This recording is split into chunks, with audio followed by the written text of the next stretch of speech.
Hello বন্ধুরা, আসসালামু আলাইকুম। সবাই কেমন আছেন? পবিত্র ঈদুল আজহার শুভেচ্ছা।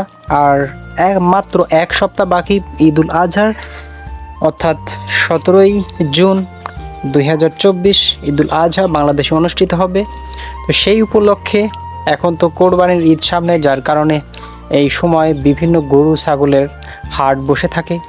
আর সেটার জন্যই আমরা বেরিয়ে পড়েছিলাম আজকে গরুর হাট দেখানোর জন্য। এই জন্য আমরা বেরিয়ে পড়ি রাজবাড়ী জেলার পাংশা থানার বেসপাড়া বাজার। এটা হচ্ছে নতুন গরুর বাজার। প্রত্যেক সোমবারে এই বাজারটি বসে থাকে। আমি আমার পূর্বের আগে একটা ভিডিওতে দেখিয়েছিলাম, কিন্তু সেই দিন গরু ছাগল কিছুই দেখানো হয়নি। আজকে আমি গরু এবং ছাগল দেখাবো। দেখেন, অনেক গরু ছাগল উঠেছে এই হাটে, আর খুবই লম্বা লম্বা, বড় বড়, মোটা, তাজা বিভিন্ন ধরনের গরু উঠেছে। ক্রেতা বিক্রেতা দালাল সবাই এসেছে এখানে। এই দেখেন, কি মায়া বলতে হবে। এখানে আবার ফ্যানও সেট আপ করে দেওয়া হয়েছে যাতে গরুর গায়ে লাগে। শুধু গরুই না, এখানে গরুর সঙ্গে যারা এসেছেন তারাও এই ফ্যানের বাতাস একটু অনুভব করছেন। তো আমি এখন এই মুহূর্তে বাজারের ভিতরে ঢুকে গিয়েছি। আর বাজারের ভিতরে যে গরুগুলো আছে, মোটা তাজা, কালো, লাল, সাদা, কালো, বিভিন্ন কালারের, বিভিন্ন ধরনের, বিভিন্ন বর্ণের, বাহ, সব গরুগুলোই দেখানোর চেষ্টা করছি। আমি যখন ভিডিও করছিলাম গরু আমার দিকে তাকাচ্ছিল, এরই মধ্যে আমার চোখে পড়ল মহিষ। এই দেখেন, চারটা মহিষ। কোথা থেকে এসেছে আমি সেটা জানি না, তবে মহিষগুলো খুবই নাদুস নুদুস এবং শক্ত পোক্ত, মোটা তাজা। এই এই এই একজন আবার লেজ ধরে টানাটানি করছে। এই যে মহিষটা দাঁড়িয়ে গিয়েছে, অনেক বড় মহিষ। তো মহিষের জায়গায় থাক, আমরা আরও বাজার ঘুরবো, যার কারণে আরেকটু ভিতরে ঢোকার চেষ্টা করছি। এই দেখেন, হাট কর্তৃপক্ষ বাঁশ গেড়ে দিয়েছে মাটিতে, যাতে করে এই গরুগুলো সুন্দর করে বেঁধে রাখা যায়।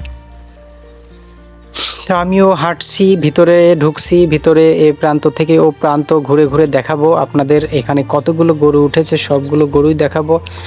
আর হাটের পাশেই আছে ক্ষেত। এখন হচ্ছে পাটের সময়, যার কারণে পাটের ক্ষেত পাশে দেখা যাচ্ছে। এর মধ্যে সাদা কালো একটা গরু এবং পাশে কালো দুইটা গরু দেখতে পেলাম। গরু দুইটা অনেক সুন্দর, আমার খুব ভালো লেগেছিল গরু দুইটা, যার কারণে একটু বেশি করে ভিডিও করে নিলাম গরু দুইটার। তো বন্ধুরা, এরকম ভিডিও পেতে অবশ্যই লাইক, কমেন্ট অ্যান্ড শেয়ার করবেন প্লিজ। আর ভিডিওটি যদি ভালো লেগে থাকে অবশ্যই চ্যানেলটি সাবস্ক্রাইব করবেন। আর আমার ফেসবুক পেজ রিপন ব্লগ দেখতে অবশ্যই লাইক অথবা ফলো দিয়ে রাখবেন।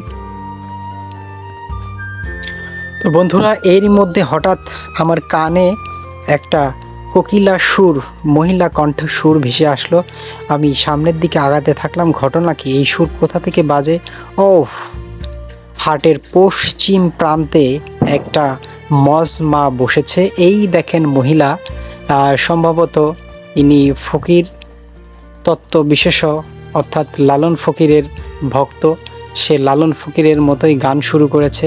তো কিছুক্ষণ ভিডিও করলাম গানের, এর পরে আবার চলে আসলাম ছাগলের বাজারে। তো আমি গিয়েছিলাম একটু দেরিতে, যার কারণে অনেকগুলো ছাগল বিক্রি হয়ে গিয়েছে। আর কয়েকটা ছাগল ছিল, সেই ছাগলগুলো দেখার জন্য চলে আসলাম। এর মধ্যে একটা ছাগল দেখতে পেলাম, ছাগলটার গলায় কি সুন্দর একটি মালা দেওয়া আছে। আমি তো ভাবলাম মনে হয় ছাগলটা তার বরের সন্ধানে এখানে এসেছে, এখানে বিয়ে হয়ে গিয়েছে তাদের। দেখেন কি সুন্দর লাল মালা দিয়ে রাখছে। সুন্দর একটি দৃশ্য, অনেক ভালো লাগলো দেখে, খুবই ভালো ভিডিও। আর ছাগলের রঙগুলো অনেক সুন্দর ছিল, ভালো ছিল, কালো, সাদা, বিভিন্ন ধরনের ছাগল ছিল। হ্যাঁ, এইটা হাটের উত্তর প্রান্ত থেকে আমি ঘুরে ঘুরে পূর্ব, পশ্চিম, উত্তর, দক্ষিণ চারপাশটায় দেখানোর চেষ্টা করছি। অনেক মানুষ এসেছে বন্ধুরা, এখানে অনেক মানুষ এসেছে এই হাটে। যে একদমই নতুন হাট, অল্প কিছুদিন এই হাটটা বসেছে। আর এই হাটে যে এত এত মানুষ ধরবে আমি কখনো কল্পনাই করতে পারিনি। এর মধ্যে আমি আবার আপনাদের সামনে চলে আসলাম বাড়ি। আমি এত কষ্ট করে ভিডিও করব আর আমাকে যদি না দেখানো হয় তাহলে কেমন হয় না? কষ্ট তো একটু লাগবে। এখানে যে গরু ছাগলগুলো আনা হয় এখান থেকে বিক্রি করার পরে বের করা হয়, সেখানে হ্যাসেল কাটা হয়, যাকে বলা হয় টিকিট কাটা হয়, খাজনা দেওয়া হয়, সেরকমই একটা কিছু।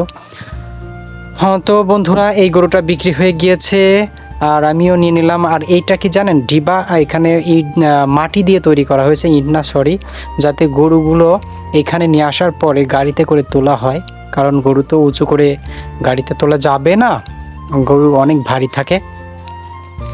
এইবার আমি মাঠের দক্ষিণ প্রান্তে যাওয়ার চেষ্টা করছি।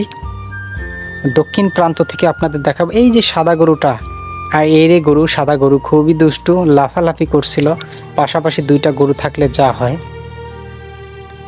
খুবই দুষ্টামি করছিল। তো দেখতে পাচ্ছেন কীরকম করছে গরু দুইটা। যাই হোক, আমি এখন আবার আমার অন্য সাইডে যাওয়ার চেষ্টা করছি গরু দেখানোর জন্য। এসেছি গরু দেখাতে, আপনাদের গরু না দেখালে কি হবে? এই দেখেন গরুগুলো অনেক সুন্দর। আর লেজ ধরেছ, যদি একটা লাথি মারে তোমার কি অবস্থা হবে নিজেই জানো না।